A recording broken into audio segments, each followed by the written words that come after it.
du jackpot à l'euro million, il y a ceux qui se sont fait leur propre jackpot. Ce braquage la semaine dernière à Lyon d'un fourgon blindé, une semaine après, on n'a aucune trace de l'argent. Butin 9 millions d'euros selon le parquet en billets de banque. C'est le plus gros butin depuis Tony Musulin, souvenez-vous, en 2009. Et Simon se demande si les voleurs vont pouvoir les écouler facilement, ces billets. Est-ce qu'on peut les suivre? Est-ce qu'ils sont marqués d'une façon ou d'une autre? Alors je vous cache pas que c'est un sujet bien sensible. Ça fait plusieurs jours que j'essaye d'obtenir des réponses. J'allais dire vacances, c'est assez révélateur. La Banque de France, pas la peine.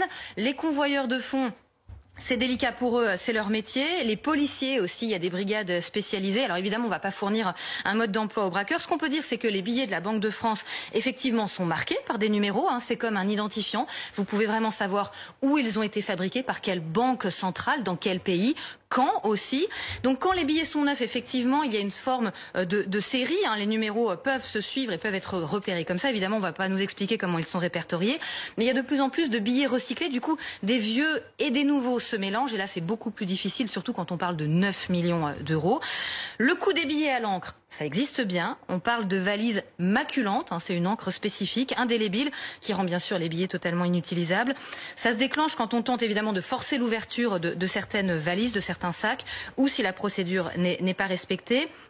Il peut y avoir des balises GPS aussi. Dans ce cas précis, il semblerait que non. En tout cas, ce qu'on m'a dit, c'est que c'était vraiment très rare comme genre de braquage. Il y en a quasiment plus.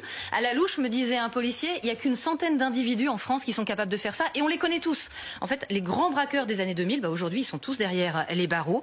Et ce qui est sûr, c'est que même si les billets sont pas tracés, ça va être très, très compliqué à écouler. Encore une fois, ce butin est colossal. Rien qu'en volume. Évidemment, ça dépend des coupures. Si c'est des billets de 100, c'est pas exactement la même chose que des 5, des 10, des 20. Mais le volume est très conséquent. L'idée, c'est de pas y toucher pendant un moment pour pas se faire repérer. Et puis surtout, il faut une grosse filière. Soit on échange l'argent contre de la drogue, le blanchiment qui s'auto-blanchit, soit on trouve des circuits pour écouler tout ça. D'ailleurs, souvent, ça se passe dans la région lyonnaise parce que la Suisse est pas très très loin. Voilà, vous savez les bons plans tout ce qu'on peut savoir sur les billets. D'ailleurs, plus tard, on vous parlera contrefaçon.